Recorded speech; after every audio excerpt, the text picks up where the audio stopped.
Hey guys! Welcome to my channel. My name is Raisin and today tuturuan ko kayo para ma-fully activate nyo yung mga Dito SIM nyo. Kasi sa Dito plan, meron siyang inclusion na unlimited calls and texts. Pero ang problema, hindi natin nagagamit yon kasi hindi pa ready yung mga phones natin para doon. So we need to make our phones ready or we need to add access point names para naman magamit natin yung mga only calls and texts natin. Okay? So now, pumunta po tayo sa settings. Okay, so click settings, tapos connection, tapos mobile networks. Okay, now dito kailangan natin magdagdag ng access point names. Alright, now piliin nyo naman kung saan nakasaksak yung dito SIM nyo. Sa akin, nasa SIM 2. Alright, so dito. Now, kailangan nating magdagdag ng access point name. So, we need to click add. Okay? So, dito sa taas, sa name, we need to set IMS na big letters. Okay, so big letters, IMS. Then click OK. Now, dito naman sa baba, APN, we need to add IMS, pero small letter, IMS.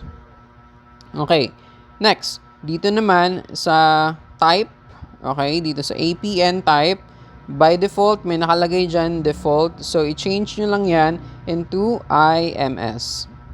Okay. Next, dito naman sa APN protocol, meron dyan IPv4, IPv6. Okay, so click nyo lang yan. And ganun din yung gawin nyo dito sa roaming. Okay, so IPv4, IPv6. Okay, so next, balik na tayo. Ayan. Kung mapapansin nyo dito, meron na tayong nakalagay dito, VoLTE2. Okay, so dati 4G lang yung nakalagay dyan, pero ngayon may nakadagdag na dito na VoLTE. So, Voice LTE. Okay, so next, magdadagdag pa tayo ng isa pa. Okay, so add. And then, sa name, let's type here, capital letters, dito. Okay, tapos MMS.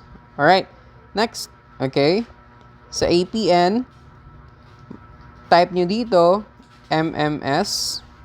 Okay, dot dito, .ph.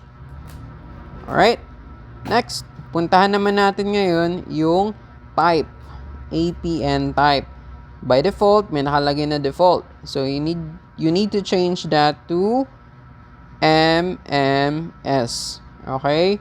Next, you need to change IPv4 and IPv6 ulit dito sa APN protocol. Okay, so IPv4 and IPv6. Okay, so ganyan. Next niyan, kapag na-activate nyo ng lahat yan, bumalik kayo dito. Okay, so lahat-lahat na meron na tayong dito internet. Ibig sabihin, ma-access mo na yung internet mo. Ma-access mo na din yung dito calls and text mo. Okay?